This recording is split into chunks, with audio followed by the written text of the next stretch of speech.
안녕하세요. 저는 서울 바로 근교의 경기도에 살고 있는 여자입니다. 어렸을 때 제가 몸에 열이 많아서 자꾸만 자다가 이불을 다 걷어버리고 발로 뻥뻥 차고 그랬거든요. 그럴 때면 꼭 엄마가 이불을 끌어와서 저에게 다시 덮어주셨어요. 그러면 이 철없는 딸은 자면서도 온갖 짜증을 부리며 종전보다 더욱 세게 이불을 날려버리곤 했답니다. 엄마는 포기하지 않으시고 이불을 살포시 제 배 언저리에 덮어주셨어요. 그렇게 하면 제가 이불을 더 이상 걷어버리지 않고도 잘 수가 있었죠. 자다가 배만 차가워져서 배탈이 날 일도 없었고요. 자랄 때는 그런 엄마의 손길을 제대로 인지를 못했었는데 다 크고 나서야 감사한 점이 많았다는 생각이 들었습니다. 엄마는 세심하고 따뜻한 분이었다는 생각도 함께 들었고요. 부모 자식 간에 어떻게 행복하고 문제 없는 순간들만 존재할 수가 있겠나요? 가장 볼 꼴, 못 볼 꼴을 다 보고 산 사이가 부모 자식인데요.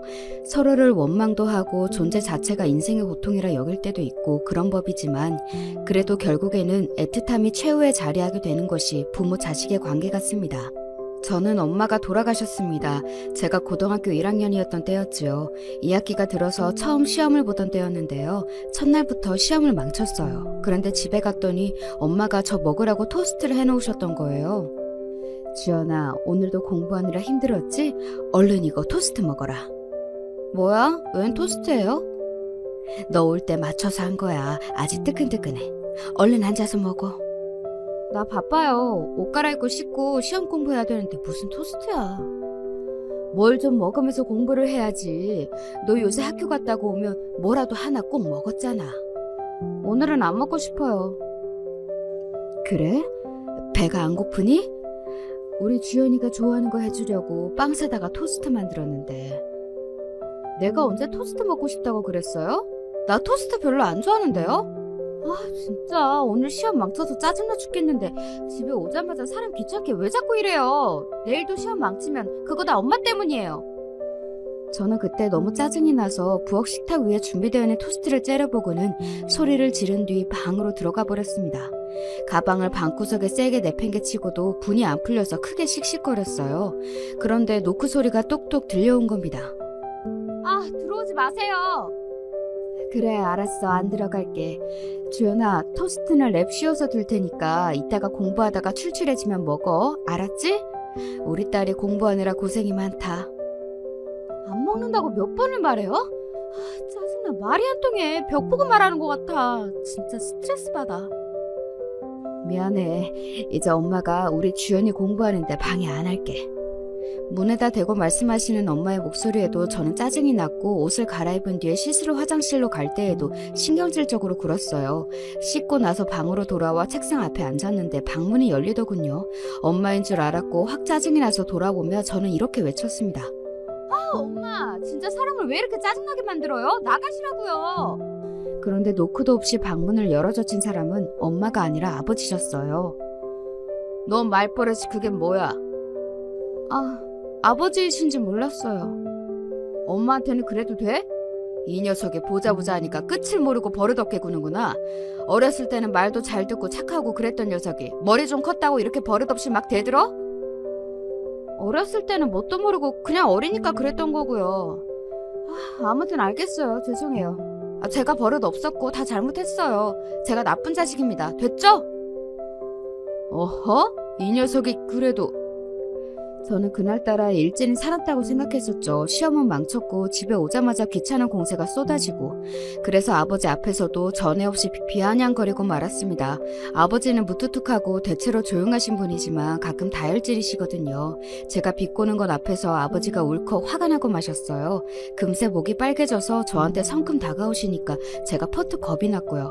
그때 엄마가 얼른 달려와 끼어드셨습니다. 아우, 얘가 공부하겠다는데 왜 그래요? 왜? 자식 새끼가 저렇게 버릇없게 구는데 부모로서 저거 가만둬서는 안 돼.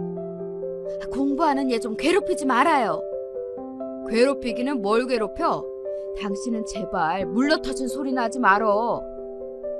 주연이가 이런 거 보면서 배운 거예요. 알아요? 뭐야? 자식이 저렇게 된 게 지금 내 탓이라는 거야? 아닐 건 뭐예요? 원래 자식 잘못은 다 부모 잘못이에요. 주연이 공부하느라 스트레스 받고 있는데 오늘 시험날이었고 힘들었다는데 눈치 없이 군 내가 실수했어요. 주연이가 아니라 내가 잘못한 거라고요. 당신은 괜히 잘못 없는 얘를 잡지 말고 얼른 나와요. 주연이 공부해야 하니까. 아버지는 물러나기 싫다는 듯 허리춤에 양손을 갖다 대셨지만 엄마가 막무가내로 구셨습니다. 아버지를 잡고서 억지로 방 밖으로 나가버리신 거예요. 엄마는 방문을 닫으시며 저에게 미안하다는 입모양을 보내셨습니다. 저는 닫힌 방문 너머로 아버지가 엄마한테 화를 내시는 소리와 엄마가 아버지한테 애는 잘못 없고 다 우리 잘못이라고 하시는 소리를 들었습니다. 다 짜증나. 다 눈치 없어. 다 왜 저러는 거야? 저는 모든 게 싫게 느껴졌고요. 억지로 집중을 하면서 시험 공부를 하다가 잠이 들었던 날이었습니다. 일찍 일어나서 다시 학교 갈 준비를 했었고 부엌을 힐끗 보자 엄마가 저를 위해서 금세 아침밥을 차려 놓으셨더라고요. 제가 혹시라도 등교 시간에 늦어서 안 먹는다고 할까봐 집어먹기 좋게 김에다가 밥을 하나하나 싸서 접시 위에 준비를 해두신 모양이었습니다. 저는 한숨을 쉬면서 그 앞으로 갔고 대충 몇 개를 주워 먹었어요. 우리 딸 오늘 하루도 파이팅! 우리 주연이가 세상에서 제일로 최고야. 엄마 마음 다 알지? 학교 다녀오겠습니다. 저에게 밝은 응원을 보내주셨던 엄마의 앞에 대고 저는 떨떠름하게 그런 인사나 남겼어요.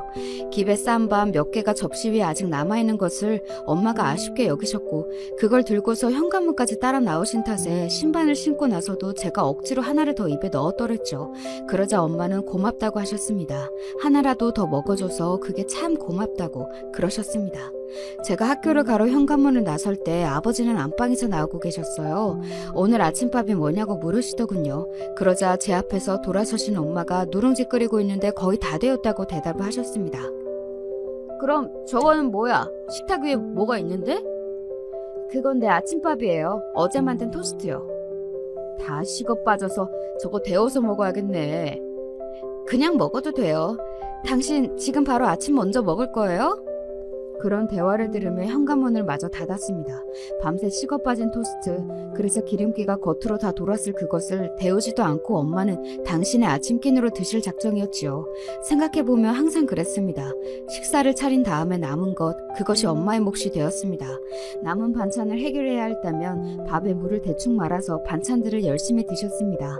아버지와 저에게는 갓 지은 따뜻한 밥이 항상 내밀어졌지만 엄마는 종종 냉장고를 차지하고 있던 찬밥을 해결하시느라 갓 지은 밥을 드시지 못할 때가 있었습니다. 등교를 하는 동안에도 시험에 나올 것 같은 영어 단어를 외우고 있던 제가 문득 이런 생각을 했었죠. 그러고 보니까 내가 빵 중에서는 토스트가 제일 좋다고 엄마한테 그런 적이 있었구나. 옛날도 아니고 올 여름에 그랬었어. 밤에 과자 한두 개씩 집어먹는 것도 재미있고 출출함이 달래지지만 토스트 같은 걸 먹으면 맛있어서 머리도 잘 돌아갈 것 같다고 내가 분명히 엄마한테 그런 소리를 들은 적이 있었어. 그랬구나. 토스트와 영어 철자가 비슷한 어떤 단어를 보며 그런 사실이 떠올라 버려서 저는 엄마에게 죄송해졌습니다. 입시 때문에 예민해졌다는 걸 핑계로 공부 좀 하고 있다는 게 무슨 대단한 벼슬이라도 된 것 마냥 언제부터인가 엄마한테 아무렇게나 짜증을 다 내고 있었던 듯 싶더라고요. 중학교를 입학하던 무렵까지는 엄마하고 제잘제잘 떠들면서 이런 이야기 저런 이야기 별별 대화를 다 나누었던 저였는데 말입니다. 사춘기를 겪으면서 엄마와 많이 멀어진 것 같았어요. 이런 저 때문에 엄마가 그동안 섭섭하셨을 테지만 티를 안 내시고 묵묵히 저를 변함없이 챙겨주시고 좋은 말씀만 주셨던 것에는 감사한 마음이 들었습니다. 그런데 지금에 와서는 이해가 안 되는 부분이지만 그때는 그런 생각을 했다는 것 자체만으로도 민망했어요. 엄마한테 죄송하고 감사하고 이런 마음이 들었다는 것만으로도 괜스레 멋쩍어졌고 어찌할 바를 몰랐습니다. 제가 철이 그때까지도 덜 들었다는 증거이겠죠. 그날 시험은 꽤 괜찮게 봤어요. 마지막까지 요점 정리한 것을 보면서 공부를 한 보람이 있었습니다. 그래서 엄마한테 문자를 할까 말까 고민을 했어요. 다른 이야기를 하기에는 민망하니까 시험을 잘 봤다는 정도의 내용만 적어서 전송을 할까 고민만 수차례 했습니다. 그 당시에는 휴대폰의 수준도 지금 같지 않았고 기본적으로 보내는 문자 길이도 짧았죠. 그래서 더 전송한 용건을 고르고 골라야 했고 그러다가 결국은 한숨이나 내쉬며 휴대폰을 도로 가방에 집어넣었습니다. 이따가 집에 가서 말씀드리지 뭐. 문자를 달랑 보내는 것보다 한마디라 할지라도 직접 전하는 게 진솔하다는 생각을 했습니다. 제 딴에는 그게 나름의 용기를 내는 결단이라고 봤었고요. 그렇게 하기로 결정을 한 것만으로도 제 자신이 갑자기 굉장히 괜찮은 딸이 된 것만 같아서 무척 우쭐했습니다. 집으로 가려고 가방을 챙길 때도 평소와는 다른 동작이었죠. 오늘은 어제와는 달리 모든 게 만족스럽다는 생각을 하며 하교를 하던 저는 믿을 수 없는 비보를 접하게 되었습니다. 아버지가 웬일로 저한테 전화를 하신 거예요? 저 지금 이제 학교 마쳐서 집에 가려고 하는데요. 네? 뭐라고요? 병원이요? 왜요? 엄마가 병원에 계시다고요? 교통사고가 났다고요? 엄마의 상태가 많이 안 좋으시다는 게 아버지 그게 지금 무슨 뜻이에요? 엄마가 교통사고를 당하셨고 그래서 병원에 계시다는 연락을 받았습니다. 거기까지는 기억이 나는데 어떻게 택시를 잡아 탔던 것인지 가는 동안에 무슨 생각들을 했던 것인지 그런 건 기억 속에서 증발하였더라고요. 머릿속에 뜨문뜨문 백지가 되어 있었죠. 엄마는 집에서 그리 멀지 않은 포장마차에 가시다가 변을 당하셨어요.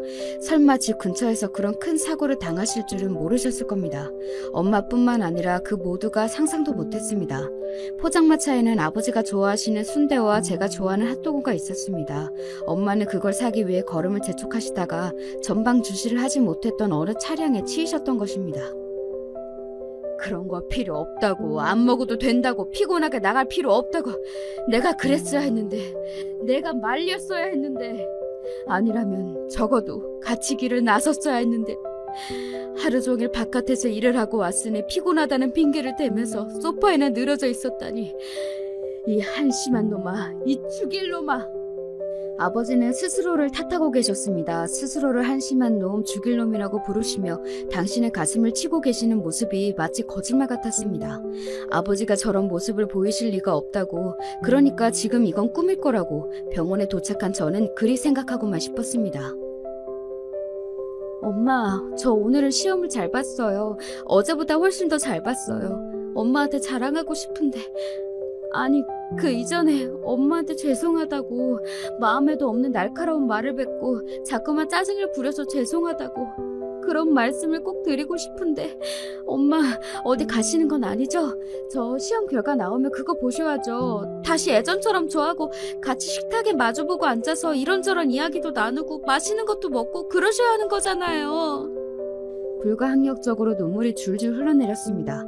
앞으로 영영 시험을 못 봐도 되니까, 아예 대학 같은 거 안 가도 되니까 제발 우리 엄마만 살려달라고 믿지도 않는 신을 향해서 빌고 또 빌었습니다.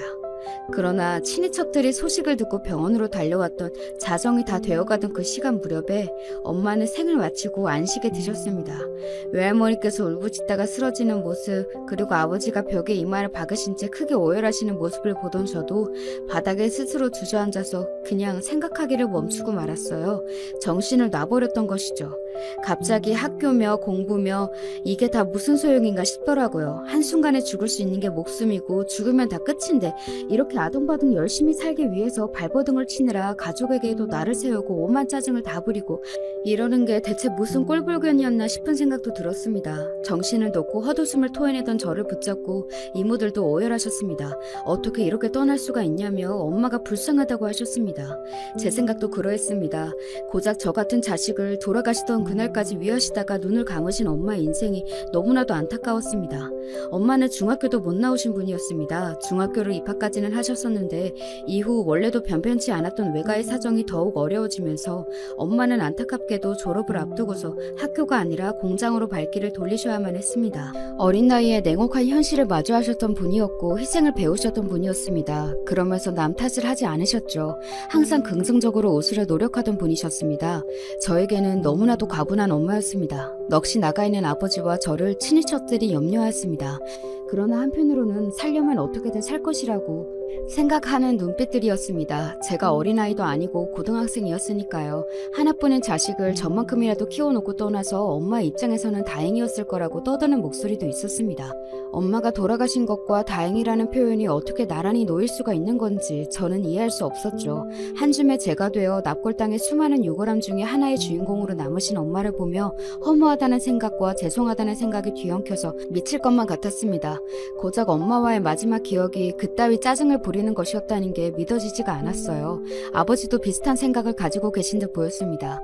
후회와 아쉬움이 가득한 아버지 얼굴만 봐도 알 수가 있었네요. 엄마가 안 계신 집은 휑하고 조용했어요. 집안 곳곳 구석구석까지 엄마의 손길이 안 맺힌 공간은 없었죠. 부엌에 가자 특히나 엄마의 흔적이 가득해서 가슴이 아팠습니다.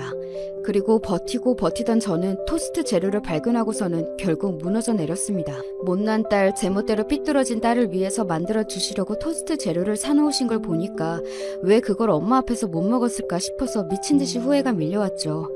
엄마가 애써 정성스레 만들어 주셨다는 것을 알면서도 외면하였던 제가 정녕 불효자식이었습니다. 차마 그 토스트 재료를 쓸 수도 버릴 수도 없었습니다. 결국 시간이 흘러 다 상하고 썩고 나서야 어쩔 수 없이 버렸었죠. 너무 고통스러워서 그 이후로는 엄마의 흔적에 손도 못 댔습니다. 엄마가 쓰시던 화장대 위에 잡동사니들, 욕실용품 이런 것들도 그대로였어요. 아버지도 손도 못 대시고 다 그냥 두었거든요. 저는 그렇게나 못났던 주제에 나약하기까지 했던 것인지 엄마가 돌아가신 이후로 학업적으로 마음을 다잡지를 못했습니다. 1학년의 마무리는 정신이 그냥 다 빠진 채로 끝냈고요. 2학년으로 올라가서도 겉은 멀쩡해 보였겠으나 속은 말이 아니라 그냥 멍하게 넋이 나간 채로 시간을 보냈습니다. 공부가 손에 안 잡히더라고요. 열심히 죽도록 해봤자 한순간에 예고도 없이 끝나버리는 게 인생인데 그렇게까지 노력을 할 필요가 있을까 하는 의심에는 끝을 모르고 피어올랐습니다.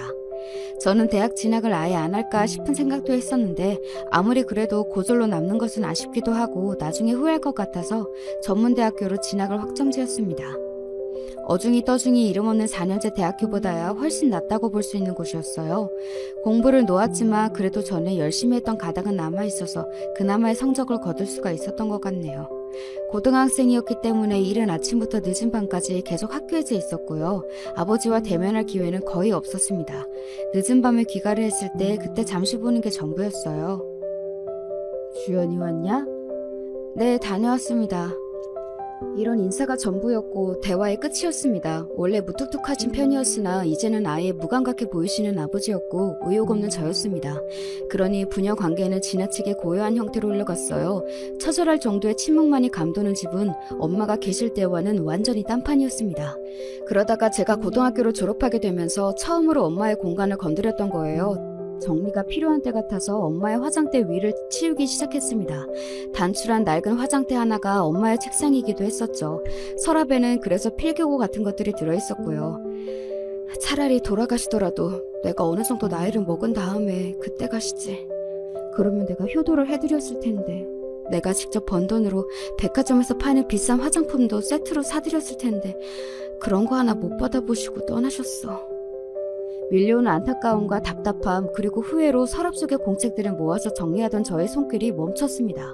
엄마가 포스트잇 위에 메모를 몇 가지 이어서 해놓으신 게 보인 거예요. 저를 위해서 토스트를 만드신 다음 그 위에 케첩으로 글씨를 쓰실 계획이셨나 보더라고요. 케첩으로 무슨 말을 쓰면 좋을까? 이렇게 적어놓고서는 국리를 이어가신 흔적이 보였습니다. 웃으면 복이 와요. 명랑한 우리 딸 주연아 웃자. 우리 딸 최고. 엄마가 궁리하셨던 아이디어들이 메모가 되어 있었습니다. 에이, 엄마, 이런 글자들을 토스트 위에 어떻게 다 적어요? 하여간 안 되시니까 그냥 아무것도 안 적고 준비를 하셨던 거죠? 웃음이 나면서 눈물이 함께 나더군요. 그리고 엄마가 돌아가신 이후 처음으로 어딘가 따뜻한 기분이 들었습니다. 이유는 모르겠지만 묘하게 가슴 한구석이 따스한 느낌으로 간질거리더군요. 엄마의 메모를 아버지에게도 보여드렸어요. 그러자 눈물 젖은 눈으로 씩 웃으시더니 고개를 끄덕이며 그 포스트잇 몇 장을 보고 또 보셨습니다. 그게 자그마한 계기가 되었어요. 엄마가 생전에 어떤 분이셨는가를 저로 하여금 다시 떠올리게 만들어 주었고요. 웃으면서 제가 힘을 내서 그렇게 살아봐야겠다는 다짐을 했습니다. 비록 엄마가 돌아가시 전까지는 4년제 명문대 입학도 노리던 입장이었으나 많이 상황이 달라져서 전문대 입학을 하게 됐더라도 전혀 아쉬운 게 없다고 여겼습니다. 그냥 매 순간 최선을 다해 살면 되는 것이었어요. 그럼에도 내일 당장 죽으면 아쉬운 게 많겠지만 그 아쉬운 부분이 최소한일 수 있도록 그런 자세로 살면 하늘에서 엄마도 보시고 기뻐하실 거라는 확신이 들었습니다. 밝고 명랑하게 아주 씩씩하게 어렸을 적에 마냥 해맑은 모습으로 부모님의 손을 잡고 신이 나서 웃어댔던 그런 시절의 저처럼 일부러 환하게 웃으면서 대학 생활을 시작했습니다. 엄마가 그러셨으니까요. 웃으면 복이 온다고요. 계속 습관적으로 웃다 보니까 어느새 저는 가만히 있어도 얼굴에 약간의 웃음기가 도는 사람이 되었어요. 대단한 효과였죠. 제가 24살 전문대를 졸업하고 취업을 해서 이제 좀 자리를 잡으려던 참에 아버지가 병에 걸리셨습니다. 폐암 판정을 받았는데요. 그래도 빨리 발견한 거라고 병원에서는 천운이라고 하였습니다. 검사를 받지 않았다면 전혀 눈치채지 못했을 거예요. 아버지가 그 시기에 검사를 받으신 이유가 따로 있었습니다.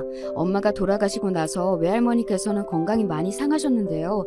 그래서 이제는 정신도 오락가락하신 상태였습니다. 그러던 때에 외할머니께서 웬일로 꿈에 엄마를 보셨던 거예요. 그런데 멀찍이 있는 엄마를 가린 연기 때문에 쉬이 다가가실 수가 없었다고 합니다. 외할머니께서는 간절한 마음으로 연기 속으로 뛰어들어 기침을 하시면서도 엄마에게 다가가셨고요. 마침내 거리가 다 좁혀져서 외할머니의 뻗은 손끝에 엄마의 팔이 딱 만져졌습니다. 그리고 엄마가 그 손길에 돌아보셨는데 그 순간 외할머니께서 깜짝 놀라신 나머지 바로 꿈에서 깨어나셨대요. 엄마인 줄로만 아셨는데 딱 돌아본 그 모습이 저희 아버지였던 것입니다. 너무 기이하고 이상한 꿈이라고 여기셨죠. 그래서 저희 아버지한테 연락을 했으면 좋겠다고 이모한테 뜻을 전하셨던 것입니다. 그 꿈 이야기를 전달받으신 아버지는 속으로 찜찜해하고 계시던 중이었고 제가 올해는 꼭 건강검진을 받으시라고 비용을 다 대드릴 테니까 제발 시간을 내서 싹 다 검사를 받으시라고 말씀을 드렸을 때 원래 아버지 같았으면 한숨과 함께 거절을 하셨겠지만 찜찜한 구석을 못 이기셔서 그럼 그럴까? 이런 대답을 꺼내셨던 거예요. 그랬는데 검사 결과가 묘하게 나와서 정밀 검사를 거치고 기다려봤더니 폐암으로 나왔던 것입니다. 깜짝 놀랄 수밖에 없었죠. 제가 성인이 된 이후로 아버지는 담배를 거의 안 피우셨습니다. 하지만 엄마가 돌아가시고 나서 많이 피우셨던 담배를 완전히 끊기는 힘들어하셔서 그렇게까지 못하셨고요. 술도 종종 드셨어요. 그런 것 때문에 폐암이 걸리셨던 것인가 하는 추측만 해볼 뿐이었습니다.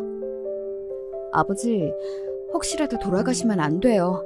아버지까지 가시면 저는 혼자예요. 아시죠? 네?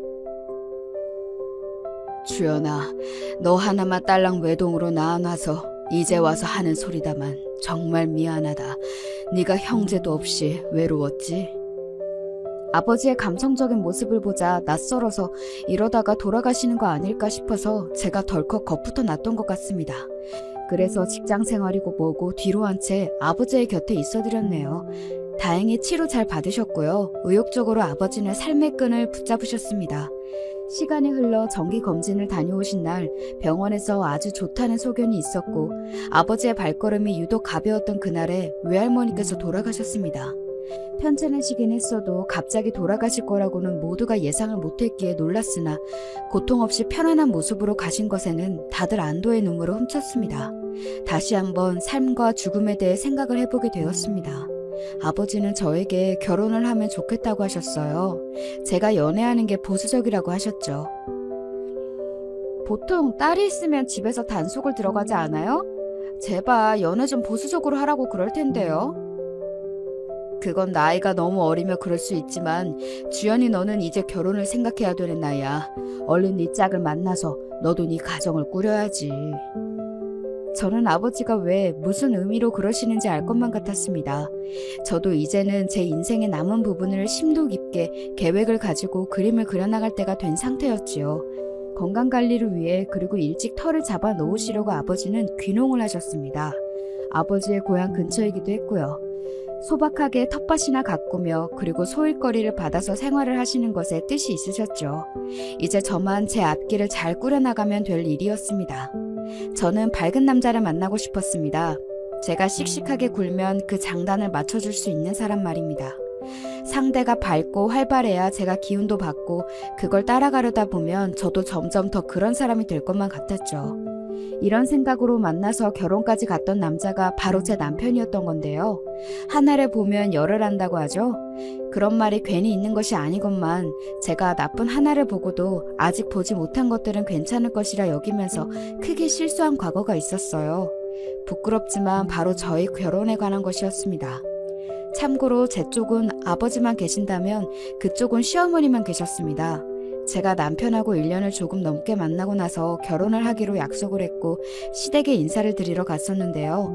저는 진작에 아버지한테 만나는 사람 이야기를 했었고 결혼 생각이 있다는 것도 다 알려드렸었기에 남편도 그랬었을 줄 알았습니다. 그런데 시댁에 방문하기 딱 이틀 전에 남편이 말을 했었다네요. 심지어 시댁에 가기로 한 건 대략 일주일 전에 정해진 일정이었는데 말입니다. 시어머니 입장에서는 난데없이 당신의 아들이 결혼을 하고 싶다면서 말을 하더니 며느리가 될지도 모르는 아들의 여자친구가 이틀 후에 인사를 드리러 오겠다는 통보를 받게 되셨던 거예요. 그게 통보가 아니면 뭘까 싶고요. 아니 어쩐지 시어머니의 표정이 떨떠름해 보이면서도 갑작스럽게 벌어진 이런 상황에 즐거운 듯 신이 나 보이면서도 왠지 피곤해 보이면서도 되게 복합적인 기운이 느껴지더라고요. 내가 진작에 알았으면 좋았을 텐데 말이에요. 꼴랑 이틀 전에 이 사실을 알게 돼서 내가 얼마나 당황스럽던지. 이틀이요? 그럼 그 전에는 제 이야기를 못 들으셨나요? 저는 오빠가 어머니께 말씀을 여러 번 드린 줄로만 알았는데요. 아휴, 나는 우리 수용이가 전에 사귀던 여자친구하고 헤어진 줄로만 그렇게 알았던 거지. 누구를 그새 새로 만나서 진득하게 사귀고 있을 줄도 몰랐고 결혼하겠다고 할 줄은 더더욱 몰랐어요. 남편하고 분명히 제가 연애를 하면서 집안 이야기도 했었단 말이죠. 남편이 자기 입으로 시어머니께 제 이야기를 전해드렸다고 말을 한 적도 있었고요. 그래서 저는 당연히 시어머니께서 제 존재를 아시는 줄로만 알았습니다. 그런데 이틀 전에 아셨다고 그러니까 저도 어안이 벙벙했죠. 그 이틀이라는 것도 이틀 전에 늦은 밤중이었어요. 이게 도대체 무슨 상황인가 싶어서 슬며시 남편을 째려봤어요. 그랬더니 남편이 머쓱하게 웃더군요. 내가 착각했었나 봐. 엄마한테 다 말씀을 드렸다고. 난 그렇게만 생각했지. 그런데 아니었네. 대체 뭐 하자는 건가 싶어서 저는 어리둥절해 있었는데 거기서 시어머니께서는 갑자기 환히 웃으시며 남편의 편을 들어주시더군요. 아이 그럴 수도 있지. 우리 아들 괜찮아. 아예 말씀을 안 드린 건 아니잖아요. 그쵸? 그럼 당연하지. 늦게라도 말했으면 그러면 된 거야. 확실한 건 제가 쉬이 적응하기 어려운 분위기였다는 것입니다. 시어머니께서 밥을 차리셨다고 하기에 감사한 마음으로 밥상 앞에 앉았을 때도 어리둥절한 기분이 가시지 않고 있었는데요. 그래도 시어머니께서 먼저 이런저런 말씀을 많이 건네주신 덕분에 제가 멍하니 정신을 놓고 헤매지는 않았습니다. 차린 건 없지만 많이 들어요. 아이고 아니에요. 정말 음식이 많은걸요? 제가 평소에 못 먹어본 반찬들도 잔뜩 있어서 하나같이 전부 맛있어 보여요. 그렇게 말을 해주니까 내가 고맙네요. 볼따시나 팔뚱어리 그리고 팔모가지 이런 데를 보니까 밥은 잘 먹을 것 같네요. 네? 아니 내 말은 복스럽게 식사를 잘하게 생겼다고요. 차린 입장에서는 아주 고맙지. 보람있게. 혼자 뭐가 그렇게 신이 나신 건지 밥상 위에 대고서 오호호호 웃으시는 시어머니의 모습이 참 유쾌해 보이긴 했습니다.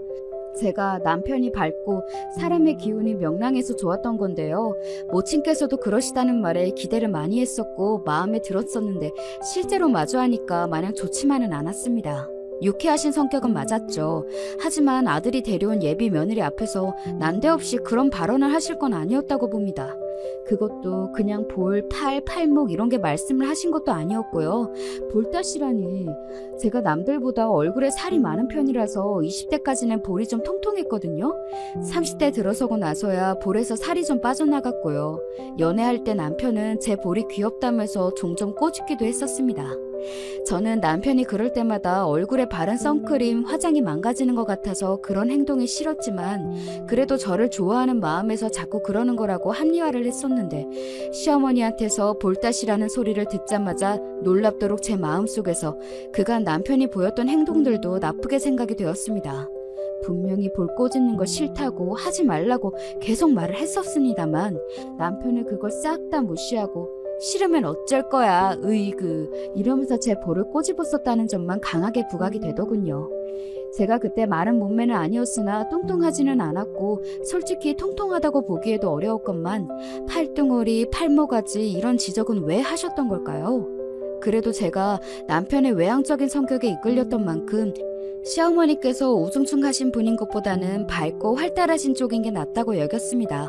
엄마가 돌아가시고 나서 아버지와 단둘이 되었을 때 얼마나 막막하고도 삭막했었는지 그때의 분위기가 아직 고스란히 기억나는 저는 모녀 관계도 아니고 모자 관계인데 밝고 친하게 지내는 시어머니와 남편의 모습이 솔직히 한편으로는 부럽다는 생각도 들었습니다. 그래서 시어머니와 제가 성격이 잘 안 맞는 것 같거나 말거나 그런 거에 너무 연연하지 않으려고 의식을 하면서 남편과 결혼 준비에 들어갔었죠. 대단할 준비할 것도 없었어요. 그냥 계산기나 잘 두드리고 날짜나 조율 잘하고 그러면 되는 일이었습니다. 저도 남편도 각각 부친과 모친만 모시면 되는 일이니 상견례도 아주 간단히 평화롭게 잘 끝났고요. 신혼집을 일단 월세로 들어가기로 최종 결정이 나서 위치 좋고 저렴한 가격에 계약을 미리 해둔 만큼 결혼식 날짜도 빨리 잡게 되었습니다. 여기까지 아주 빠르게 진행이 다 되었어요. 그래서 결혼식을 얼마 앞두지 않았을 때 아버지가 저한테 막상 시집 보내려니까 섭섭하기도 하고 실감이 나지 않는다고 하셨습니다. 저도 비슷한 기분이었죠. 하늘에서 엄마가 부디 잘 지켜봐 주기를 바라는 것 또한 아버지와 제가 비슷하게 품고 있던 바람이었을 것입니다. 그런데 시어머니께서 말이죠. 정말 하늘을 보면 열을 안다고 결혼식만 바로 코앞에 뒀고 모든 게 결정 다 났고 끝난 일이건만 굳이 쓸데없는 소리를 얹으시더군요. 호래비 집안이라서 그거 하나가 두고두고 아쉬워. 그게 무슨 말씀이세요? 호래비 집안이라니. 설마 지금 저희 아버지 말씀하시는 거예요? 저한테 아버지만 달랑이 있어서 그게 아쉬우시다고요? 왜 아니겠니? 아쉬우신 건 어머님 자유이니까 이해는 하는데요. 근데 어쩔 수 없이 아버지가 혼자이신 부분이니까 어머님이 그렇게 말씀하시는 게 제 입장에서는 조금 서운하고 그러네요. 너도 이 다음에 아들 낳고 장가 보내봐라. 아쉬운 내 마음이 뭔지 알게 될 테니까. 아유, 멀쩡한 처가를 안겨줘도 우리 아들이 아까울 판에 호래비 집안이라니. 그러시는 어머님도 혼자이시잖아요. 그러면 저는 호래미 집안에 시집 가는 건가요? 어머나, 얘가 말을 이상하게 하네? 왜요? 호래비하고 호래미하고 뭐가 그렇게 다른가요? 야, 사정이 다르지. 나는 이혼한 거잖아. 전 남편이 멀쩡히 살아있단다. 결혼식 때도 올 거야. 이혼보다 사별이 차라리 낫다고 생각하는 사람도 있을 거예요. 그건 생각하기 나름인 거죠. 아니, 얘는 무슨 말에 이렇게 따박따박. 이래서 나는 여자 나이가 많으면 안 된다고 생각해. 네가 나이가 좀 많은 편이긴 하지. 어려서 순수한 맛은 다 빠진 지 오래인 게 뭐여. 오빠는 저보다 1살 더 많은데요. 그럼 어머님 아들은 순수한 맛이 다 빠지다 못해 타락한 나이인가요? 제가 전혀 안 지고 다 받아치면서 대꾸를 해버리자 시어머니께서는 열이 바짝 오른 채로 남자랑 여자가 같냐면서 구시대적인 외침을 이어가셨습니다. 제가 고분고분하게 엎드려 드릴 수도 있었죠. 하지만 이상하리만치 그러고 싶지가 않았어요. 그리고 이때의 제 태도 때문인지 시어머니께서는 저를 몹시 안 좋게 보셨어요. 결혼하고 나서 사사건건 간섭을 하려고 드셨습니다. 너는 기본적으로 부엌을 쓰는 방법도 모르는구나. 집에서 이런 거 안 배웠니? 하긴 호래비 집안이니까 뭘 배울 수도 없었겠구나. 그러니 예의도 부족하겠지. 이런 식으로 시비를 거실 때도 있었고요. 너무 스트레스 받아서 남편한테 중간 역할을 잘하라고 제가 몇 번 당부했습니다. 그런데 처음에는 몰랐으나 점점 지켜보니까 남편은 제 앞에서는 시어머니께 하나뿐인 며느리한테 왜 그러시냐면서 항의하는 투를 잘 냈으나 제가 안 보는 뒤에서는 시어머니께 엄마가 너른 마음으로 이해하시라 부족한 며느리 안겨드려서 죄송하다 이런 식으로 말을 했습니다. 제가 어쩌다 몰래 그러는 현장을 한번 포착했고 그 이후로는 신경을 쓰면서 살펴봤더니 항상 그러더라고요. 그리고 시어머니께서는 당신의 아들이 다 자라고도 남은 시커먼 남자가 아니라 아직 덜 자라서 계속 보살펴줘야 하는 어린애로 보셨습니다. 맨날 말끝마다 우리 아들 기죽지 마 이러시는데 겉도 모자라서 제가 언제 한 번은 남편의 엉덩이를 두드리시며 우쭈쭈 응원해주시는 모습도 봤습니다. 내가 중간에서 잘 좀 해달라고 했는데 왜 점점 그거 안 지켜? 남편은 때때로 나 몰라라 하면서 제가 시어머니께 괜한 트집을 잡히게 냅뒀고요. 남편에게서 밝은 기운을 받으며 열심히 잘 살아보고 싶었는데 생각과는 다르게 흘러가는 결혼 생활에 저는 한숨이 계속 나왔습니다. 그러다가 남편은 언제부터인가 일이 바빠졌다고 하면서 걸핏하면 야근을 하였고요. 이게 무슨 결혼 생활인가 싶었습니다. 제가 그런 쪽으로 바보인 건지 둔한 건지 남편이 바람을 피울 줄은 몰랐어요. 상상도 못했기에 경계를 안 했고 그랬기 때문에 눈치를 못 챘어요. 그런데 어느 날 비밀번호가 풀려있던 상태의 남편 휴대폰을 제가 봤던 겁니다. 그래서 알았어요. 연락하는 여자가 생겼다는 사실을요. 결혼한 지 9개월 만의 일이었습니다. 남편에게 미친 듯이 화를 냈고 허무함이 밀려오더군요. 저는 인간적인 배신감이 들어서 아무것도 모르고 기만을 당한 제가 너무 멍청한 것 같아서 이게 너무나 힘이 들었습니다. 앞으로 어떻게 해야 하나 싶었어요. 남편은 제 눈치를 보면서 뭐 마려운 개마냥 어쩔 줄 모르는 모습으로 지내고 있었고요. 그러던데 시어머니께서 나셨던 것입니다. 이혼을 하라고 저한테 그러셨어요. 이혼이라뇨? 왜요? 왜기는 왜야. 우리 아들이 바람을 피웠잖아. 어머님도 알고 계셨어요? 몰랐다가 엊그제 우리 아들이 말해줘서 알았지. 바람 피우다가 너한테 걸려서 무서워 죽겠다고 하더구나. 네, 그러셨군요. 근데 어머님이 내리신 결론이 이혼인가요? 오빠는 저한테 아무 말도 안 하던데요? 우리 수용이가 보통 마음이 여린 녀석이 아니야. 너한테 먼저 말을 못하길래 내가 나섰다. 상상한 적도 없는 바람이라니 너무 충격받았고 실망했어요. 신뢰 회복이 안 될 것 같고요. 그런데 이혼 통보를 제가 듣는 입장이 되다니 이건 너무 당황스러운데요. 이혼할 마음의 준비도 저는 안 됐어요. 준비는 뭔 놈의 준비? 너는 자존심도 없니? 남자가 바람이 그 정도로 났으면 이미 마음이 떴다는 거잖아. 잠깐만요. 어머님이 왜 그렇게 적극적으로 이혼을 원하시는 거예요? 오빠가 바람난 상대가 어머님 마음에 쏙 들기라도 했나요? 그건 네가 왜 물어보니? 어머님 마음에 쏙 든 사람이라고 하면 제가 더럽고 치사해서라도 물러날 생각이 들 것 같았어요.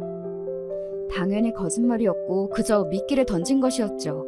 그런데 시어머니께서 앞뒤 안 가리고 그 미끼를 덥석 무시더군요. 그래, 마음에 든다. 하나부터 10까지 너랑 정반대라서 아주 마음에 들어. 대학도 명문대 나왔지. 양친 살아계시지. 삼남매라서 형제 사이도 오붓해 보이지. 팔다리도 탤런트처럼 늘씬하지. 게다가 집안 재산이 100억대라나?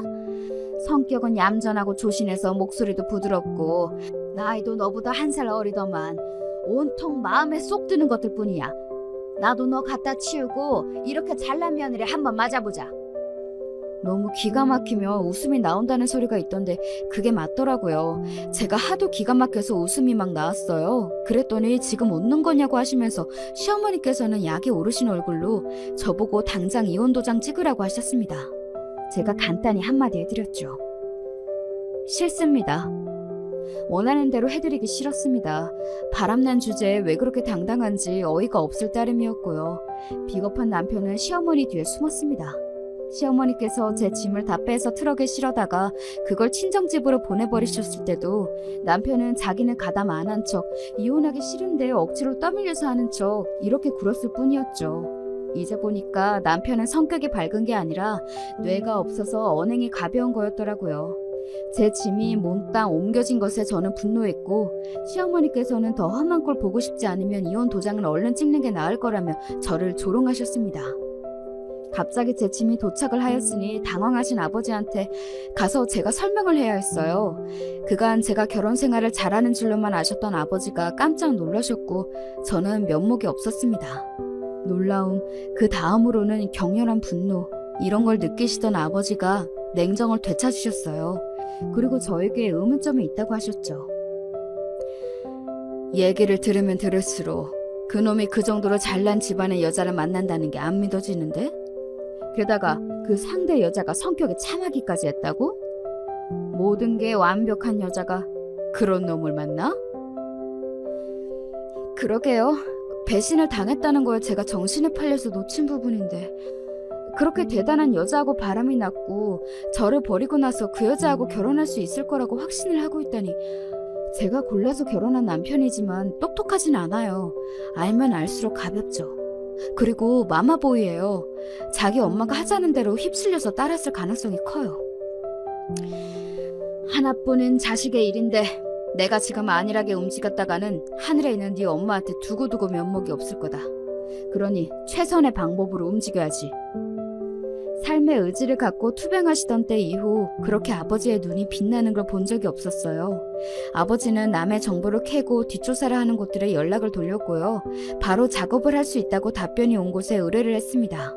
그리고 놀랍게도 다음날 바로 결과를 받아볼 수 있었어요. 제가 남편의 휴대폰으로 불륜의 증거를 발견했던 그때 사진을 찍어뒀었고, 그래서 상간녀의 얼굴 모습이나 번호도 갖고 있었는데요. 그걸 토대로 추적을 해봤더니 그 상간녀가 부잣집 딸과는 전혀 거리가 먼 인물인 게 드러난 겁니다. 자세한 건 더 파봐야 나오는 부분이지만 일단 그 상간녀가 절대로 시어머니와 남편이 착각한 그런 인물이 아니란 것을 확실했어요. 업체 사장님의 사견으로는 카드 빚을 내서 명품 쇼핑하는 걸 즐겨하는 여자 같다고 그러셨고요. 이제 거리낄 게 없었고 아버지와 머리를 맞대고 최종 결론을 내렸습니다. 그리고 시어머니께 연락을 드렸죠. 바람을 피운 쪽에서는 이혼을 하고 싶어도 하기 어려운 거 아시죠? 제가 이혼 안 해주면 모든 게 숲으로 돌아가는 건데요. 네가 진짜 자존심도 없구나. 마음 든 남자하고 살고 싶니? 아니요. 하지만 제가 받아야 할 건 받고 싶네요. 얼렁뚱땅 저한테 이혼 도장 얼른 받아내고 끝내고 싶으셨겠지만 저는 제가 많은 걸 챙길 수 있는 상황이라는 걸 이미 인지하고 있거든요. 그러니까 주세요, 돈. 내가 너 이럴 줄 알았어. 계산적으로 나올 줄 알고 초장에 혼을 쏙 빼놓으려고 짐도 다 보내버린 것인데 결국 이렇게 되는구나. 네, 맞아요. 제가 아주 계산적인 년이에요. 하지만 돈은 필요 없으니 같이 메말라 죽어보자면서 이혼 안 해주고 버티는 그런 비이성적인 년보다는 낫지 않을까요? 정말 한마디도 안 지는구나. 두고 봐라. 너 보내고 참하고 여리고 돈 많은 며느리 내가 새로 볼 테니까. 그러시려면 저를 하루빨리 이혼녀로 만들어주셔야겠죠? 아깝다 생각하지 마시고 돈 주세요. 시댁에 이렇다 할 재산이라는 게 어디 있겠나요? 신혼집으로 마련했던 보증금 1억 5천짜리 그 월세집을 포함해서 돈 나올 곳을 열심히 두드리는 수밖에 없었죠. 월세집만 하더라도 보증금을 나눠서 부담했었는데 전체 금액으로 제가 다 받았습니다. 그 외에 자잘한 것도 계산을 해서 제가 다 받았고요. 받을 거 받은 게 확인이 된 다음 이혼 도장을 찍어주었습니다. 내가 정말 미안하다. 왜 하필 내가 부잣집 여자의 눈에 들었을까? 마지막에 남편이 눈물을 훔치며 쇼를 했죠. 대놓고 나쁘게 구는 것보다도 차라리 못했습니다. 진짜로 미안하면 이제 두 번 다시 내 눈앞에 나타나지 말아줘. 저는 그렇게 말한 뒤 남편에게서 알겠다는 대답을 받고 헤어졌어요. 그리고 정신 나간 사기꾼 여자한테 제대로 속아서 농락을 당했다는 걸 전 남편과 전 시어머니가 알기까지는 대략 한 달 정도의 시간이 소요됐던 것 같네요. 부잣집이랑 연을 맺을 줄 알고서 있는 돈 저한테 다 털어주었던 바보 같으면서 동시에 못돼 처먹은 모자의 최후는 비참했답니다. 저는 이혼하고 나서 잠시 아버지와 여행을 좀 다녔어요. 엄마와의 추억이 담긴 곳들도 가보았고요. 그러면서 재충전의 시간을 가졌습니다. 일상으로 돌아와서는 다시 힘을 냈어요. 그 결과 토스트를 아주 잘 만드는 남자를 만나서 진정한 사랑의 감정을 느끼게 되었답니다.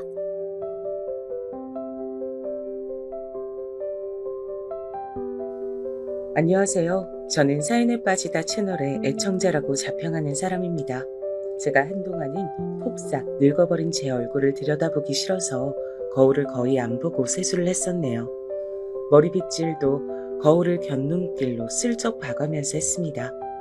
사람 마음은 단단한 소나무 같은가 하면 나풀대는 갈대 같기도 한가 봐요. 엊그제부턴 오히려 전보다 거울을 일부러 마주하고 나이든 제 얼굴에 패인 주름을 가만히 들여다보기도 하는 중이랍니다. 이게 늙어서 감정이 오락가락하는 것 때문인지 다른 이유인진 모르겠어요. 제 스스로가 실없는 놈 같아서 입가에 피식 웃음소리가 새나갑니다. 사람의 마음도 이렇게 금세 휙휙 달라지는 것인데 때마다 지나온 인생의 과정은 그야말로 각기 장르가 다른 영화들이었다고 해도 무방하겠죠. 제 인생은 가히 여러 편의 영화 같았답니다.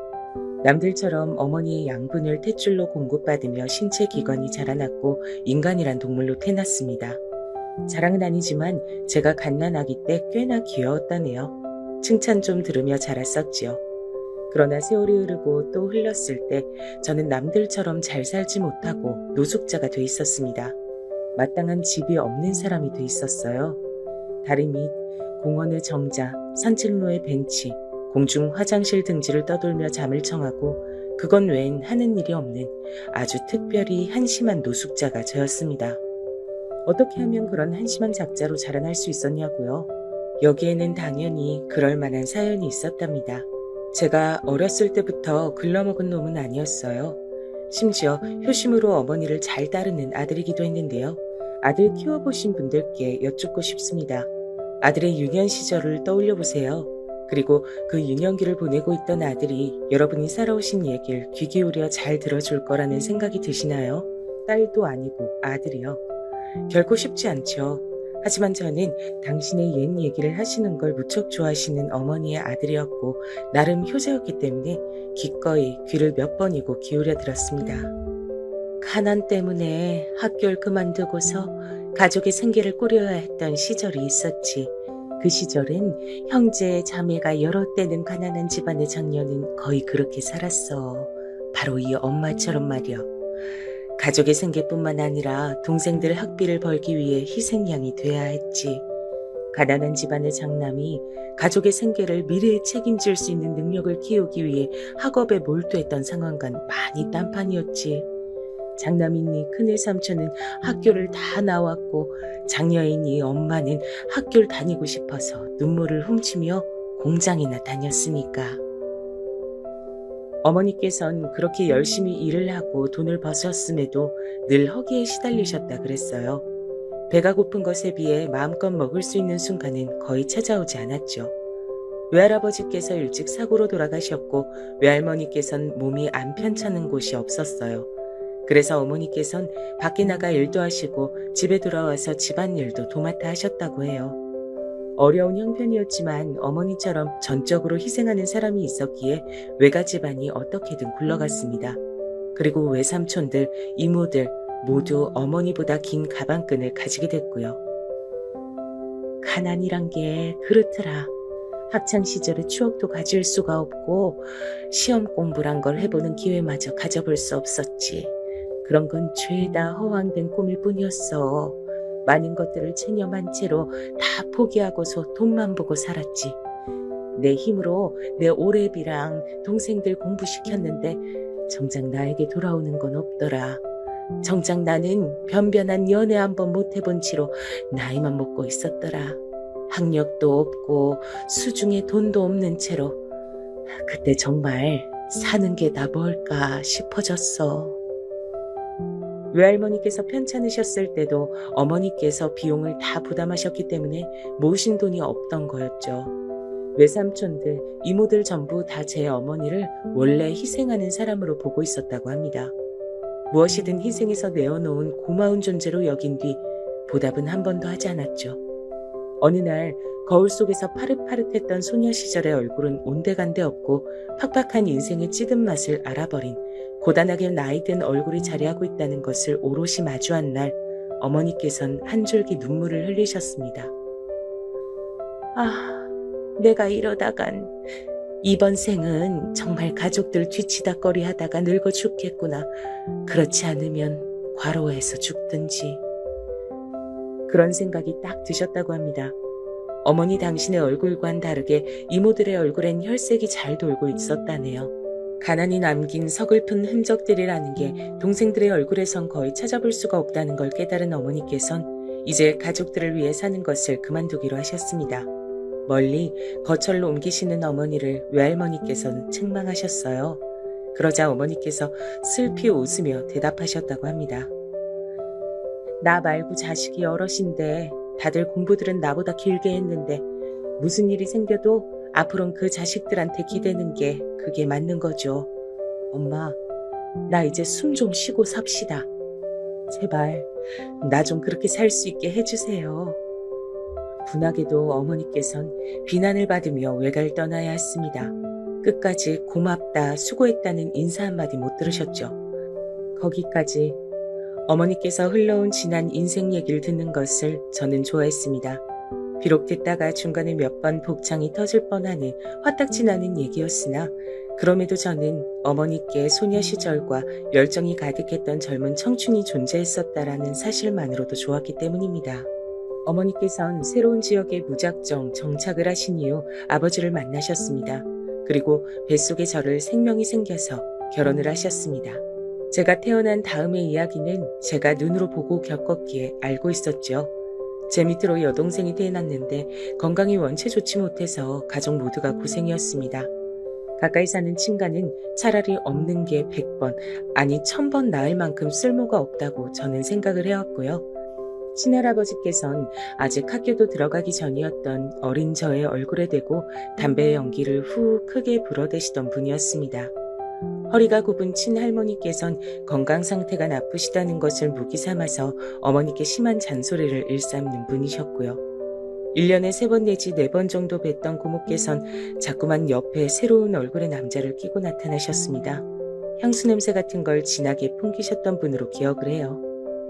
나는 누나한테 빚진 거 단 한 개도 없으니까 제발 그 얼토당토 안 하는 개소리 좀 그만 짓거려. 꼭 빚진 게 있어야 되니? 그런 거 없어도 나한테 좀 베풀고 살면 어디가 덧나? 거지같이 사는 주제에 괜히 똥 퍼먹이 잡고 지랄이야.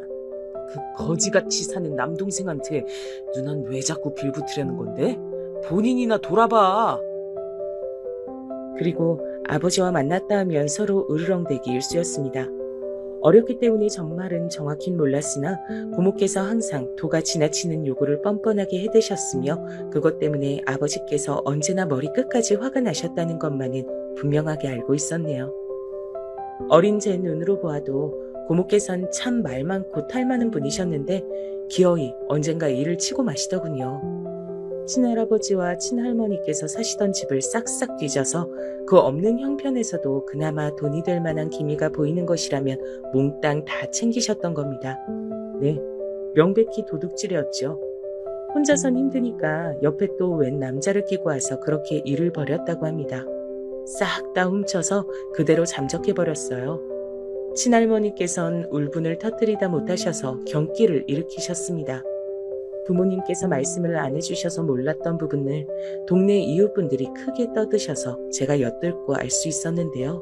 그건 바로 친할머니께서 경기를 일으키고 쓰러지실 때 눈동자가 위로 올라가 뒤집힌 상태였으며 벌어진 입가에선 침이 질질 흘렀고 축 늘어진 몸은 굽은 허리 때문인지 보기에는 딱딱하게 굳은 듯 싶었다네요. 그런 목격담을 듣고 나니까 왠지 무서워졌죠. 고모가 무서웠던 건지 그렇게 되신 친할머니의 상태가 무서웠던 건진 지금에 와서도 헷갈립니다. 친할머니께선 이틀 만에 의식을 차리셨는데 충격으로 기력이 쇠하셨던 것 같습니다. 좀처럼 자리를 털고 일어나지 못하셨어요. 어머니께서 간병하셨죠. 나가서 돈도 버셔야 하고 자식들도 챙기셔야 하고 와중에 딸은 몸이 너무 약해서 걱정이시고 이제는 쓰러진 친할머니 수발도 드셔야 하는 어머니의 처지가 너무나도 불쌍하게 보였습니다. 할머니는 혹시 일부러 어머니를 힘들게 하려고 태어나신 존재가 아닐까? 오죽하면 전 그런 생각을 하며 지냈었죠. 전 그래서 어머니의 별로 행복하지 않았던 처녀적 이야기를 듣는 걸 좋아했습니다. 왜냐하면 제가 느끼기엔 결혼 전에 어머니께서 더 행복하셨을 것 같았거든요. 아버지와 단란한 부부셨다면 제가 그런 생각을 덜 했을지도 몰라요. 그러나 어머니를 살피시기엔 아버지께선 너무 각박하신 분이었습니다. 오래된 표현 중에 제 코가 석자라는 게 있잖아요. 아버지 당신도 몸과 마음이 모두 허덕이고 계시는데 대체 누가 누구를 챙긴다는 말입니까? 타고난 성정이라든지 아량, 배포 이런 것들이 큼직큼직한 분이었다면 얘기가 달랐을 테지만요. 또다시 오래된 표현 하나를 가져와 보자면 콩 심은 데 콩 나고 팥 심은 데 팥 난다고 했습니다. 제 친할아버지 그리고 친할머니께서 어떤 분들이신지 극히 단면만 소개가 되었어도 여러분은 능히 짐작을 하실 거예요. 척하면 척이잖아요. 그런 분들에게서 난 자식이 아버지였고 그 누이라는 제 고모께선 동네 이웃분들의 당시 하시던 말씀으론 남자에 미쳤고 정신 상태는 더 미친년이었습니다. 아버지라는 분께 도저히 어머니를 향한 자애를 기대하기란 어려웠죠. 저는 어머니께 속으로만 이런 질문을 자주 드리는 아들이었습니다. 어머니, 만약에 제가 세상에 존재하지 않았다면 어머니는 지금 다르게 살고 계셨을까요? 받기만 하는 외가 식구들을 떠나 자유를 그리셨던 어머니가 진정한 자유를 찾으셨을까요? 제가 생기지만 않았어도 혹시 가능한 일이었을까요? 제가 어머니의 발목을 잡은 거라고 생각했습니다. 하지만 이 질문을 입 밖으로 내는 순간 어머니께선 눈물을 보이실 것 같았고 저는 정말로 어머니의 인생을 내려앉힌 원흉으로 확정받게 될까봐 그게 두려워서 소리내지 못했습니다. 어머니를 지독하게 괴롭히셨던 친할머니께선 쓰러지신 지 1년 만에 돌아가셨죠. 그 이후론 할아버지의 건강이 위독해졌어요. 저는 할머니께서 돌아가신 충격으로 할아버지의 건강 상태가 나빠졌다고 여겼습니다. 어딘가에서 들어 배웠던 애처가라는 단어를 할아버지께 붙여봤죠. 하지만 하도 줄기차게 피워대셨던 담배 때문이었던 것으로 판정이 났습니다. 어머니가 시름시름 앓으시며 돌아가시던 전날까지도 아버지한테 담배 좀 끊으라 그러셨죠? 근데 아버지, 대체 어떻게 하셨습니까? 보란듯이 어머니 장례식장에서도 담배를 뻑뻑 피워대셨죠. 어머니 영정 바로 앞에서 담배 연기나 뿜으셨어요. 그러니 자업자득이십니다. 뭐라? 자업자득? 이런 개차반 같은 놈을 다 봤나? 그게 어디 하늘 같은 아버지 앞에서 짓거릴 소리냐? 잔말 말고 어떻게든 나를 살려내. 빚을 져서 3대가 허덕거리더라도 병원비에 다 쏟아부.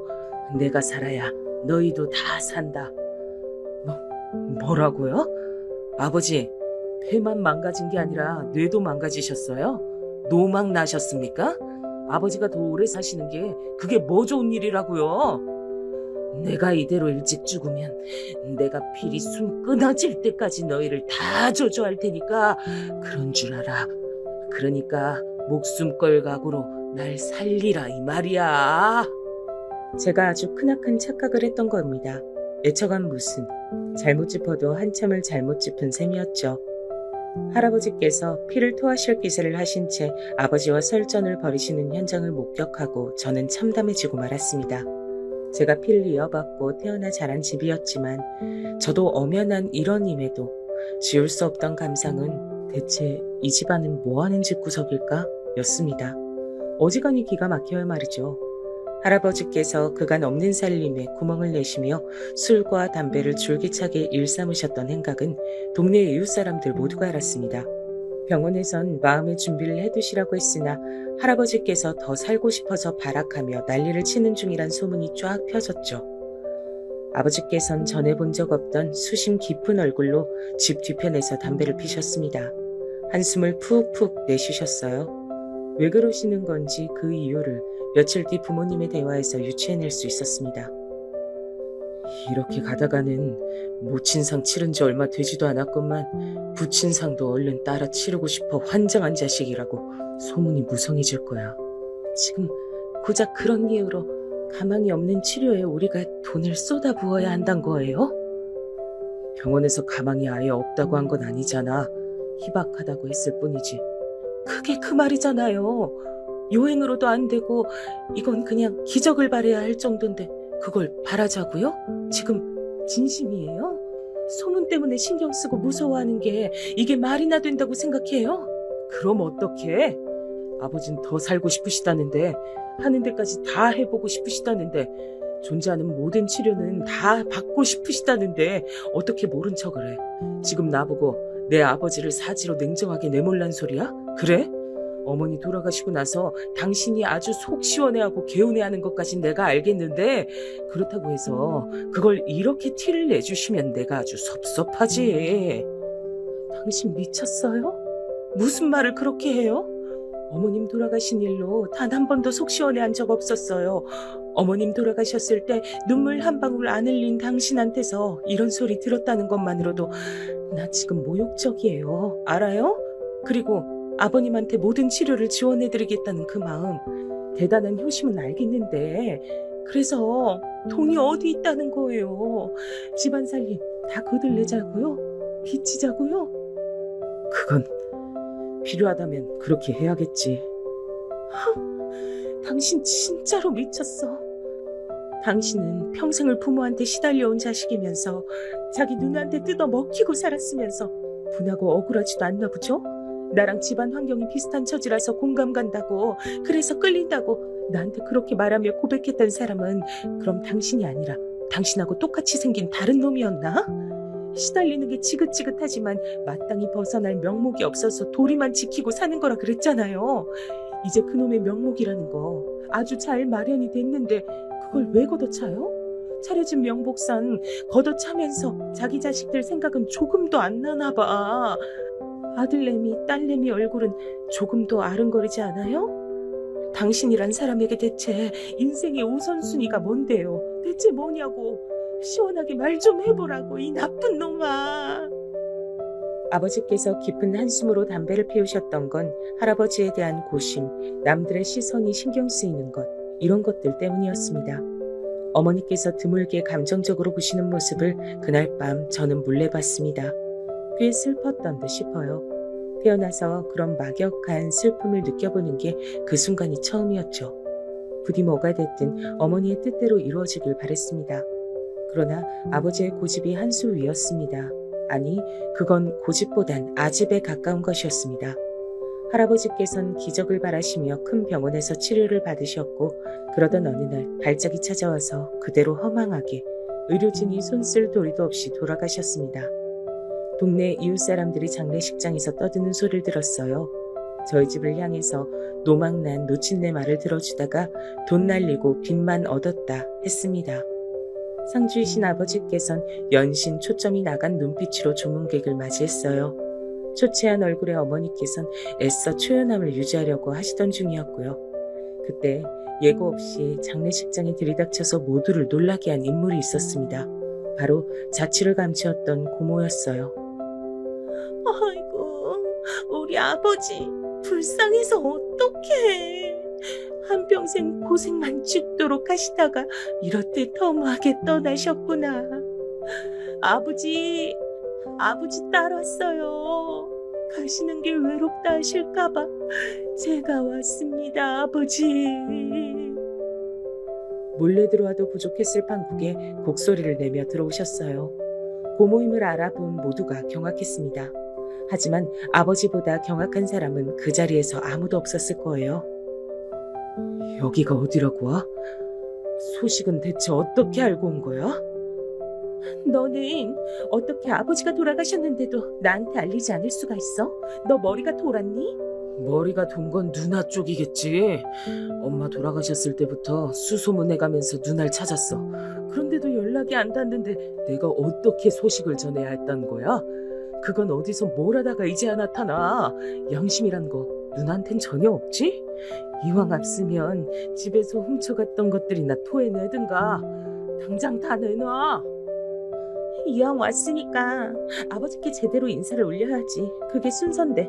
너 진짜 경우 없이 군다. 그리고 훔쳐갔다니?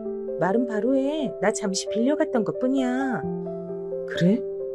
터진 입이라고 말은 잘하네. 그럼 빌려갔던 거니까 지금 도로 돌려놔. 어서. 그래야 아버지 가시는 길이 안 찝찝하겠지. 야, 네 것도 아닌데 왜 네가 내놓으라 말아 지랄을 떨어? 주인들이 모두 저승여행 떠나셨으니 빌린 것들은 이제 내 거야. 안 그래? 뭐라고? 이런 미친. 그딴 정신 나간 헛소리나 하러 온 거면 당장 꺼져. 누나한텐 여기 있을 자격 없어. 아무리 그래도 우리가 세상 하나뿐인 남매지간인데 이제 두 분 돌아가셨으니 우리가 서로 의지하며 잘 지내야지. 너 정말 왜 이러니? 이 누나 너무 속상하다, 동생아. 분노에 찬 아버지 앞에서 고모께서는 잘도 가증스레 눈물을 찍어내셨습니다. 그리고 바로 그때 어머니께서 그 앞으로 다가가 망설임 없이 고모의 뺨을 치셨어요. 크게 짝 하는 소리가 울렸습니다. 모두가 숨을 죽인 가운데 고모께서 어이없다는 듯 눈을 치켜뜨고 계셨고, 그러자 어머니께서 다시 한번 세게 뺨을 후려치셨죠. 고모께선 더 세게 날아온 손찌검에 그만 주저앉고 마셨습니다. 어머니께서 차갑게 그 모습을 내려다보며 말씀하셨어요. 뭐가 그리 말이 많아요? 구질구질하게. 그냥 딱 정리하죠. 돈 달라는 소리를 하러 온 거면 지금 당장 꺼지세요. 그리고 두 번 다시 우리 앞에 나타나지도 마. 돈에 디귿자도 안 꺼낼 거고 우리한테 사과하고 속죄할 마음이람 그대로 있으시고요. 그러자 고모께선 수치심에 얼굴을 붉히셨고 반격을 하려는 듯 벌떡 일어나셨다가 서릿발보다 매서운 어머니의 눈빛을 정면으로 마주하자 움찔하더니 선택을 내렸습니다. 바로 주랭랑이었죠. 정말로 돈을 뜯어내기 위해 이곳에 오셨던 겁니다. 그걸 아버지께선 미처 모르셨나 보더라고요. 고모께서 사라진 방향을 보며 한참이나 멍청한 표정으로 계셨으니까요. 상황을 정리하셨던 건 어머니셨지만 며칠 뒤 아버지께선 사람들에게 당신 스스로 문제 많은 누이를 내쫓았다고 자랑스레 말하고 다니셨습니다. 어쨌거나 저는 조부모님과 고모 모두 사라진 게 알터니가 빠진 것처럼 시원했어요. 잘 됐다고 생각했죠. 하지만 생각처럼 상황이 흘러가지 않았습니다. 가뜩이나 집에 빚이 있었고 부의금 들어온 걸로 그나마 어찌저찌 살고 있었는데 아버지께서 웬 사업이라는 걸 한번 해보겠다고 도전하셨다가 거하게 말아잡수신 겁니다. 멋대로 시작한 사업, 멋대로 빚을 가져왔으니 책임지라며 어머니께선 아버지 앞에서 가슴을 치고 웃었습니다.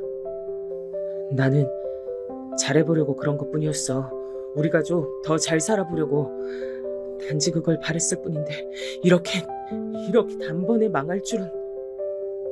아버지께선 당신의 실패보단 가졌던 의도가 더 중요한 것 아니냐는 태도로 나오셔서 어머니의 복장만 더 터지게 만들었습니다. 그러더니 시리에 빠지셨죠. 아무것도 안 한 채로 몇 날 며칠을 보내셨습니다. 며칠이 지났을 때 난데없이 돈을 어떻게 해서든 벌어오겠다고 선언하셨는데요. 전 그 선언에 신뢰가 가고 기쁜 마음이 들기보단 왠지 모르게 불안하고 미심쩍은 기분이 들었던 기억이 납니다. 아버지께서 돈을 벌어오겠다고 호언장담을 대체 뭘 보고 하신 건가 싶었는데 알고 보니까 배를 타고 나가셨더라고요. 배를 타신 뒤로 소식이 뚝 끊겼습니다. 저희 집엔 빚이 있었고 여동생은 아팠습니다. 어머니께선 돈을 버셔야 했어요. 원래는 식당 일만 하고 계셨는데 거기에 목욕탕 청소일도 추가해서 시작하셨죠. 저는 그 사실을 몰랐습니다. 어머니께서 자식들에게 비밀로 하셨기 때문이에요. 그랬다가 알게 된 이유는 어머니께서 목욕탕 일을 하시다가 쓰러지셨기 때문입니다. 청소일을 하다가 현기증이 나서 쓰러지셨는데 그러면서 코피를 흘리셨죠. 목욕탕 바닥에 피가 번져나갔다고 합니다. 가뜩이나 기력 없는 몸에 코피까지 줄줄 흘러나갔으니 어머니께선 병원에 실려온 뒤 이틀이 지난 뒤에야 눈을 뜨셨죠. 그리고 정신을 차리자마자 병원비 걱정부터 하셨습니다. 힘들게 번 돈을 병원비로 써야 하는 것이 아깝고 안타깝다며 엄마께선 스스로 쓰러진 자책까지 하셨어요. 저는 그런 엄마를 보며 가슴이 찢어질 듯 했습니다. 이따위 공부 더 하고 싶지 않다 그랬습니다. 고등학교 졸업장 같은 게 없어도 일만 잘 구할 수 있다 그랬어요. 호기롭게 말을 뱉었던 전 어머니의 싸늘한 눈빛을 마주하고 입을 다물었죠. 안 돼. 내가 뭐 때문에 뭘 바라보며 이토록 고생을 하고 사는데 내 자식들은 반드시 공부시킬 거야. 나처럼 되게 두진 않아. 내 짧은 가방끈 나는 내 자식들에게 물려줄 생각 추호도 없어. 그건 차라리 절규에 가까운 외침이었습니다. 그 앞에서 제가 차마 하지만 이대로는 안 되는걸요 라는 본심을 꺼낼 수가 없었습니다. 여동생은 선천적으로 심장에 문제를 안고 태어난 경우였어요. 심장 수술을 여러 번 받아야 했고 그 비용은 수천만 원이 쉽게 넘어갔습니다. 도저히 감당이 안 됐죠. 어머니께선 자식들의 학업과 건강 그 어떤 것도 포기하지 못하셨습니다. 언제 돌아오실지 과연 돌아오시기나 할지 기약이 없는 아버지를 손 놓고 기다릴 순 없는 노릇이었고요. 돈이 너무 궁해서 대부업체까지 손을 벌렸고 그런 상황인데 엄마께선 나만 믿으면 된다라고 하셨습니다. 일을 새로 구하겠다고 하셨어요. 아주 돈이 많이 벌리는 일이요. 불규칙적으로 집을 나서셨는데 공통점이라면 늦은 시각에 일을 하신다는 점이었습니다. 어디서 일을 하시는지 알 길이 없었죠. 가까운 곳이라면 동네에서 누가 아는 사람이 있었을 텐데 아무도 어머니의 행적을 알지 못했습니다. 어머니께서 벌어오신 돈으로 여동생은 또 수술을 받을 수 있었고 그 덕에 목숨을 건졌습니다. 저는 엄마께 속으로만 질문을 던졌죠. 어디서 무슨 일을 하시는 거예요, 어머니? 아무도 모르게 하실 만한 일이, 돈을 많이 벌 수 있는 일이 대체 뭔데요? 그러나 사실은 답을 추려낸 상태였기 때문에 진짜로 질문을 입 밖에 낼 수 없었어요. 침묵을 지킨 데칸 컸습니다. 제가 대학을 갔고 여동생이 최종으로 심장 이식 수술을 받았습니다. 사실상 완치였죠. 동네에선 어머니께서 어떻게 그런 거액을 마련해 여동생을 완치시켰는지를 두고 여러 말이 떠돌았습니다. 저희는 이사를 준비했고 그러던 때에 아버지가 들어오셨습니다. 시꺼멓게 탄 피부, 마른 몸, 무섭게 퀭한 눈매를 한 채 낯선 모습으로 집에 돌아오신 아버지께선 곧장 이 모든 일을 알게 되셨어요. 그 망할 동네는 언제나 다른 집들의 이야기를 하는 걸 좋아했고 비밀이란 없었으니까요. 그 동네에 빌어먹을 버릇이 결국 사달을 내고 말았던 겁니다. 아버지께서 돌아오시자마자 이웃들이 즉각 신나게 다 떠들어댔죠. 아버지께서는 수년 만에 보는 어머니의 얼굴을 세게 때리셨습니다. 이 더러운 여편네, 수치를 모르는 인간 말종 같으니라고. 바닥에 쓰러진 어머니를 마구 발로 차기까지 하셨어요. 귀가하다가 그 광경을 본 제가 어머니 앞을 막아섰습니다. 그러자 아버지께선 제 뺨을 후려 갈기셨죠. 아들이라고 하나 있는 것이 네가 이 모양 이 꼴이니까 문제가 된 거야. 넌 여태까지 네 애미가 더럽게 밖에서 굴러다닐 동안 뭘 하고 있었어? 그거 안 말리고 뭐 했어? 네 더러운 애미를 왜 그냥 뒀냐고? 어머니한테 더럽다고 하지 마세요. 어머니 덕분에 저희 남매가 학교 졸업장 따고 입학하고 심장 수술 여러 차례 받고 심장 이식 받아서 완치 판정받아 목숨 건지고 이렇게 지냈던 겁니다. 어머니 아니었음 저흰 이미 길바닥으로 내몰렸을 거예요. 빚쟁이들에게 쫓기다가 맞아 죽었을지도 모르죠. 그 애미 그 새끼네. 가만 보니까 너는 내 씨가 맞는지도 의심스러워. 나하고 눈, 코, 입 어느 것 하나 닮은 구석이 있어야 말이지. 뭐라고요? 지금 뭐라고 하셨어요, 아버지? 분노한 저의 바짓가랑이를 어머니께서 잡고 말리셨습니다. 당장이라도 제가 아버지를 때릴 기세였거든요. 고개를 가로젓는 엄마의 힘없는 얼굴을 보고 제가 주먹을 내려놓자 아빠께선 집을 나가시며 가래침을 칵퇴 험하게 뱉으셨습니다. 그렇게 완전히 집을 나가셨어요. 그걸로 끝이었죠. 남은 저희 세 가족 잘 살면 좋았을 텐데 그 이후로 얼마 지나지 않아 엄마께서 병에 걸리셨습니다. 회복은 되지 않았고 날이 갈수록 상태만 안 좋아졌어요. 그동안 열을 끊고 살았던 작은 외삼촌께 찾아와서 저희 상황을 거들어 주셨죠. 당시에 그분도 형편이 어려웠습니다. 그래서인지 저희 남매를 향해 직접적으로 혹시라도 나에게 거머리처럼 붙을 생각은 마라 이렇게 단호히 말씀하셨죠. 저희가 당신께 빌붙기라도 할까봐 염려가 되셨던 모양입니다. 전 무덤덤하게 듣고 넘겼지만 여동생이 많이 속상했던 것 같아요. 그걸 고지고대로 어머니께 전했던 겁니다. 어머니께선 크게 충격을 받으셨죠. 당신의 힘으로 작은 외삼촌의 학교를 보냈고 생활비 대줬던 과거가 있었으니까요. 작은 외삼촌께 화를 내며 따지시다 상태가 악화되고 말았습니다. 나약해져 있던 몸에 무리가 간 거예요. 전 그 전말을 알게 된 뒤 여동생을 탓했습니다. 외가 식구들이 양심 없고 제정신 아닌 게 하루 이틀이야? 네가 모르지도 않았으면서 왜 상처를 받고 왜 어머니에게 그걸 일려바쳐? 생각해보면 여동생이 아니라 근본적으로 작은 외삼촌을 탓하는 게 옳은 것이었어요. 그러니 제가 비겁한 놈이죠. 어머니께선 시름시름 앓다가 곧 돌아가셨습니다. 세상을 저주하고 있던 저에게 여동생은 자기가 알아서 살겠다고 했어요. 그때 저는 크나큰 실수를 저지르고 말았습니다. 뭘 알아서 할 건데? 여자애가 뭘 할 건데? 뭐 해먹고 살 거냐고? 생각이나 해놨어? 아, 혹시 어머니한테 배운 거 할 거야? 그 애미의 그딸년 소리 듣고 싶어서? 그러자 여동생이 제 뺨을 때렸습니다. 저에게 이를 갈면서 분노한 눈빛으로 말했죠. 그러는 너는 그 애비의 그 자식 같네. 너 같은 건 내 오빠도 아니야. 서로 죽었다고 해도 얼굴 비추지 말자. 뭐? 진심이야? 이 독한 년. 완치됐다고 한들 여동생의 건강이 걱정됐죠. 그런데 말은 그렇게 나갔습니다. 보고 배우고 자란 게 그것뿐이어서 그랬던 건가 봐요. 초반에는 연락의 끈을 잇고 그나마 잊고 살았습니다. 저는 대학 졸업 후 일자를 구해서 열심히 살게 됐죠. 그때 여동생한테 돈 보내주려고 했는데 필요 없다 그랬습니다. 자기는 돈 모아서 이 나라 뜨는 게 목표라고 그랬어요. 우리나라도 많이 안 다녀봤으면서 외국 좋아하시네. 헛물 켜는 소리 마라. 누가 너한테 헛바람 넣었어? 제가 본심과 달리 퉁명스레 쏴댔고 그 덕에 연락이 끊어졌습니다. 어차피 제가 용기 내어 여동생을 찾아다닐 면목도 없었죠. 왜냐면 제가 그 이후로 도박 때문에 돈을 다 날렸기 때문입니다. 한 번만 도박하러 같이 가보자는 직장 동료의 말에 이끌려갔다가 빠졌고 그 후로 재산을 탕진했습니다. 제가 정말 미친 것 같았어요. 좌절감보단 허무함이 앞섰던 듯 싶네요.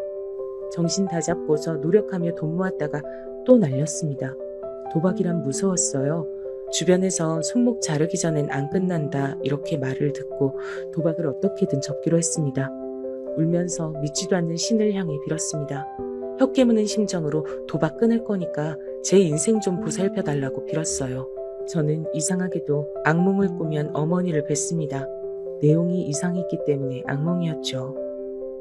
나 죽었을 때 네 아버지 왜 안 찾아봤니? 어떻게 찾아요? 방법을 알아야죠. 넌 아들인데 아버지를 어떻게 못 찾아? 찾으려면 찾을 수 있었을 거야. 몰라요. 전 그런 거 모른다고요. 학교에서도 안 가르쳐줬어요. 친자식이니까 어떻게든 아버지를 찾을 방도는 있을 거다. 잊지 마라. 부모 자식 인연은 끊는다고 끊어지는 거 아니야. 어머니, 근데 제가 아버지의 친자식은 맞아요? 뭐? 네가 어떻게 그런 소리를 하니? 어떻게? 어머니께서 흘린 눈물에 제가 잠겨 죽었습니다. 어머니의 한숨에 제가 날아갈 것 같아서 억지로 버티는 악몽도 있었지요. 왜 자꾸 그런 꿈을 꾸는지 모를 일이었어요. 어머니께 죄송했고 아버지가 미웠습니다. 못난 스스로를 자책하던 술자리에서 누군가 저에게 기질이라는 건 타고나는 거다. 너는 그렇게 타고났겠지. 이렇게 떠들었고 저는 속에서 분노가 치밀어 올랐습니다. 간절히 빌었어요. 그래, 이게 다 아버지 때문이야. 신이 존재한다면 어머니는 슬프게 돌아가셨으니 아버지가 천벌 받게 해주세요. 자식 새끼들 어떻게 되는지 궁금해하지도 않던 냉혈한 나는 친자식이 아닐 거야. 그런 사람의 핏줄일 리가 없어. 분해서라도 건실하게 살려고 노력을 많이 했어요. 중간중간 유혹에도 빠졌고 돈 관리하는 방법을 배운 적 없어서 허술하기도 했지만요. 이악 물고 사회생활하며 돈을 조금 모았고 수더분한 인상의 여자와 결혼까지 했습니다. 그러나 그 집에 딸린 식구들이 다 어려웠어요. 사랑만 보고 결혼했는데 저는 처가에 다 퍼졌습니다. 힘들고 아픈 사람들이 너무 많았기 때문이죠. 제가 그런 환경을 전혀 모르는 사람이 아니었기 때문에 외면이 잘 안 됐습니다. 그러나 시간이 지나면서 버거워졌고 내가 불우이신데 누굴 도와? 소리가 절로 나왔습니다. 힘드니까 술, 담배를 자꾸 찾게 됐죠. 자기가 임신했으니 담배는 피우지 말라던 아내. 그 임신한 몸으로도 남의 집 청소해주는 일을 하다가 유산했습니다. 저는 천하의 못난 놈이었어요. 그때 아내를 원망했거든요. 몸감수 못했단 이유로. 남편이란 사람이 어떻게 말을 그따위로 하냐며 아내가 울며 화를 냈고 저는 여기서 내가 얼마나 더 잘해줘야 하냐며 따졌습니다. 우울하게 지냈어요. 숨이 막혔습니다. 자연스레 다시 도박판에 기웃거리기 시작했어요. 빚이 생겼습니다. 그러자 아내가 이혼하자 그랬어요. 뜯어먹을 때는 붙어있더니 이제 와서 이혼? 힘들 때나 쉬울 때나 기쁠 때나 슬플 때나 함께 하기로 했잖아. 당신 제정신 아니야. 이러다가 날 죽일 셈이야. 난 그렇긴 안 돼. 그러더니 짐 싸들고 나갔습니다. 저는 돈이 또 벌리는 즉시 그걸로 이번엔 주식을 했습니다. 집 나간 아내한테 보란듯이 성공하고 싶었죠. 하지만 망하고 말았습니다. 그야말로 패가 망신을 했어요. 빚이 억대였습니다. 지금도 억대면 진짜 억소리가 나는데 그때는 정신이 아득해지고 하늘이 노래지는 금액이었죠. 가지고 있던 모든 걸 팔아야 했습니다. 다시 뭘 해볼 엄두가 안 났어요.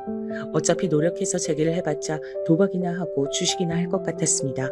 그런 생각밖에 안 들었고 모든 것을 잃은 채로 저는 길거리를 떠돌게 됐습니다. 정신이 붕괴된 상태였기 때문에 그 어떤 의지도 없었습니다. 바로 여기까지가 멀쩡히 태어났다가 노숙자로 흘러간 과정이었던 겁니다. 노숙자들이 노숙하기 좋은 동네들은 대략 정해져 있더라고요. 저도 어쩌다 보니 그런 환경을 따라가며 지내게 됐습니다. 주거 수준이 높지 않은 동네, 그러면서 밤에 잠을 청할 수 있는 장소들이 있는 동네라는 것이 주요했죠. 전 기본적으로 4, 50년 된 오래된 작은 주택지를 즐비한 어떤 동네에서 주로 떠돌았습니다. 재개발 때문에 철거를 하겠다더니 그저 오래도록 방치나 되고 있었던 빈 연립빌라는 안에 몰래 들어가 비와 바람을 피하기 좋았습니다. 아무도 안 오는 공터에 낡은 벤치는 좋은 잠자리가 되주었고요. 저는 그곳에서 때때로 어머니께서 나오는 악몽을 꾸었습니다.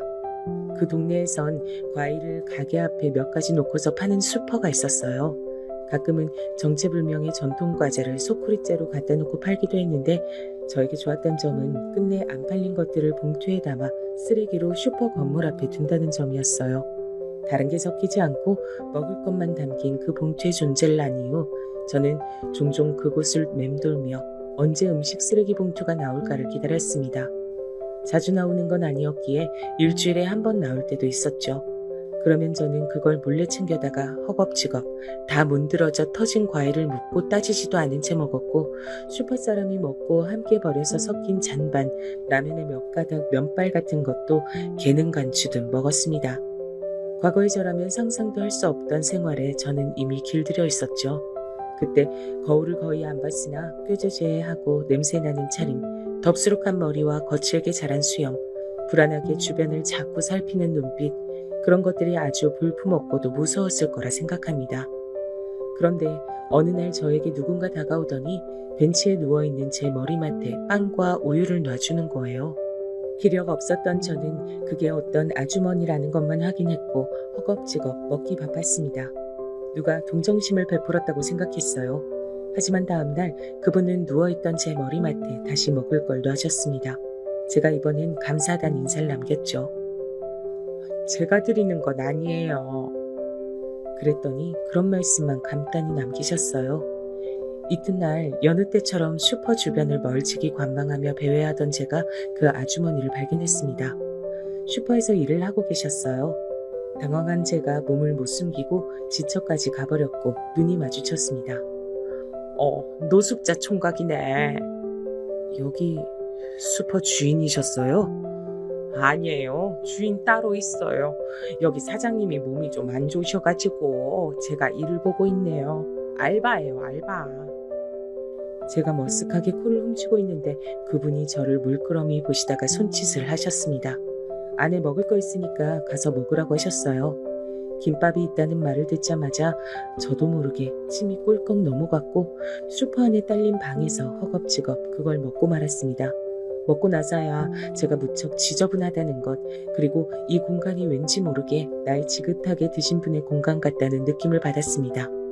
아주머니께선 저에게 돈을 건네주시며 목욕탕을 가라고 하셨어요. 여기 동네에 목욕탕 어디 있는지 모르는 건 아니죠? 갔다 와요. 왜 저에게 베풀어 주십니까? 나도 이유야 모르죠. 난 그냥 사장님이 시키는 대로 하는 것뿐이에요. 네? 그 사장님이라는 분께 제가 인사라도 드리고 싶은데 가게에 잘 안 나오시나 보죠? 거의 얼굴 뵙긴 힘들 거예요. 배가 채워지고 나니까 이상하게 제 몸에서 나는 냄새가 맡아지더라고요. 너무나도 씻고 싶어졌어요. 그간 잊고 살던 감각이었습니다. 거절할 도리가 없이 목욕탕을 갔고 급한 대로 새 옷을 사입었어요. 추리닝이라도 새 거를 입으니까 살겠더라고요. 그리고 놀랍게도 아주머니께선 일자리를 알아봐 줄 테니 우선은 슈퍼에 딸린 방에서 자라고 하셨어요. 나는 그냥 사장님이 시키니까 그대로 따를 뿐이에요. 나도 사장님이 웬 그렇게 동정심이 넘쳐서 노숙자 청각을 잘 봐주고 돕는 건지 모르겠으니까. 툴툴대셨지만 정이 넘치시는 분이란 걸 알 수 있었습니다. 수개월 만에 멀쩡한 실내 바닥에 누워서 이불을 덮고 눕던 그 순간 눈물이 흘렀습니다. 좁은 그 방이 대궐처럼 느껴졌고 감사하기만 했어요. 이틀 뒤 저는 슈퍼 근처에서 버스를 타고 20분을 이동하면 나오는 물류센터에 취직했습니다. 제가 해낸 것은 아니었죠. 슈퍼 사장님이라는 분이 그쪽에 저를 소개시켜 주셨다는 소리를 들었는데요. 일손이 부족했던 물류센터 측에서 흔쾌히 저를 묻지도 따지지도 않고 받아주셨습니다. 얼떨결에 일자리가 생긴 전 당황스러웠죠. 하지만 이건 기회야. 죽이 되든 밥이 되든 해보자. 그리고 다시 일어서 보자. 딱 한 번만 더 정신 차려보자. 도박, 주식, 그리고 노숙 생활까지 저는 그런 과정을 거치며 몸의 능력이 떨어져 있었고 그걸 현장에서 느끼며 부끄러웠습니다. 남들보다 제가 많이 못했어요. 근데 이악 물고 나가 떨어지지 않으려고 했습니다. 잘릴 순 없었죠. 벼랑 끝에 내몰린 심정으로 일했고 너무 힘든 나머지 슈퍼로 돌아오면 거의 바로 문 닫을 준비를 도운 후에 잠이 들었습니다. 너무 힘이 들어서 일 외에 어떤 것에도 신경을 쓸 수 없었어요. 한 달이 지나자 그나마 몸이 적응을 했고 물류센터 측에선 여기 숙식을 해결하며 근무 시간을 늘리고 돈을 더 버는 게 어떠냐고 제안을 해왔습니다. 제 노력하는 모습이 인정받았단 걸 알았고 저는 기쁘게 수락했죠.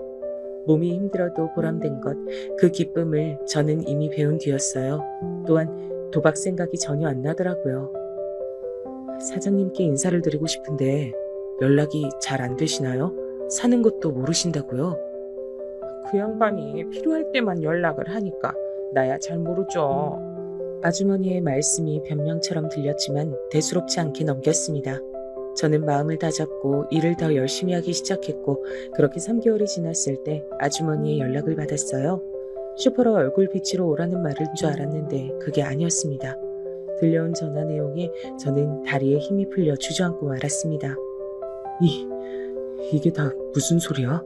슈퍼 사장님이 목숨을 끊으셨다니. 그런데 그분이 나에게 유서를 남겼다고?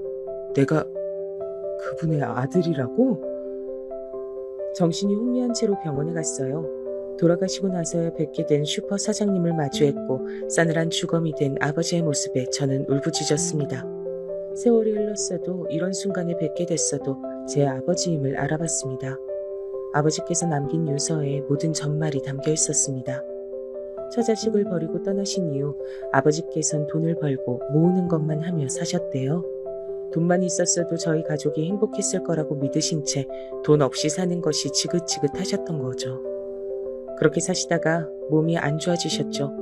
몸이 아프니 어머니 생각이 나셨다 그래요. 그리고 알게 됐죠.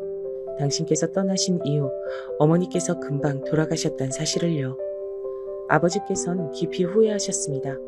자식들을 찾을 면목도 없으셨고 외로이 여생을 살다가 죽어야겠다고 생각하셨을 때 노숙자를 발견해요.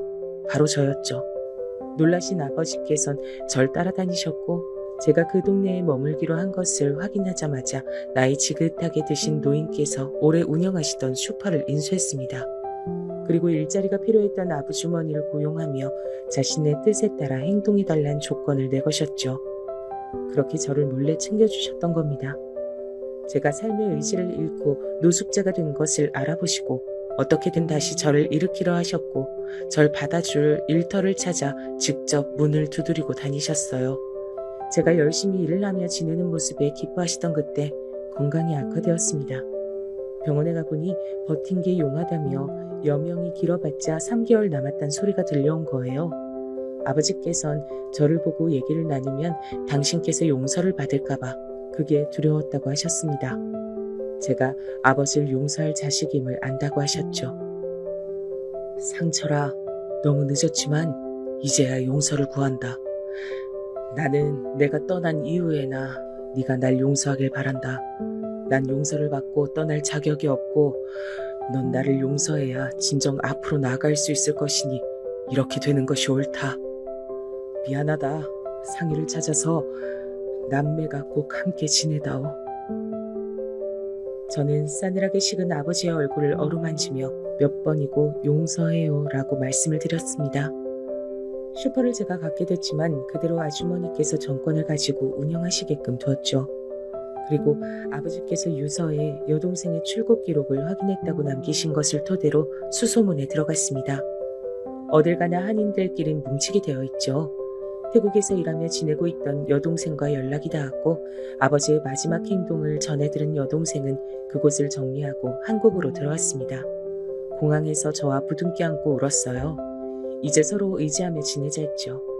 아버지께서 주고 가신 돈으로 여동생에게 작은 집을 마련해 준 뒤 저는 일터에서 숙식을 해결하며 살았습니다. 힘들어도 보람된 하루하루였죠. 그러던 저에게 누가 찾아와서 나가보니 바로 아내였습니다. 작은 아이와 함께였죠. 저는 그 아이가 제 자식임을 한눈에 알아봤어요. 그때 다시 임신했다는 사실을 안 아내는 저와 있다간 또 유산을 할까봐 무서워서 절 떠났던 겁니다. 제 아들을 홀로 낳고 장모님 한 분께만 이 사실을 알린 채 육아와 일을 병행해왔어요. 그렇게 악바리처럼 살면서 돈까지 어느 정도 모았더라고요. 아무리 못난 아빠라도 아이한텐 아빠니까 만나게 해주고 싶어서 수소문해서 당신 찾은 거야. 아내가 그렇게 말하자 제가 얼른 끌어안았습니다. 아내도 울고 저도 울었습니다. 그간의 일을 저는 다 알려주었고 여동생도 소개시켜줬어요. 여동생은 새언니와 조카가 생겼다는 것에 기뻐했습니다. 가족이 있다는 건 좋은 일이라고 하더군요. 살아보니 그 말이 맞는 것 같았습니다. 제가 이날 이때까지 다시는 그릇된 길로 빠지지 않고 살아온 것은 가족이란 이름을 위해서였으니까 말입니다.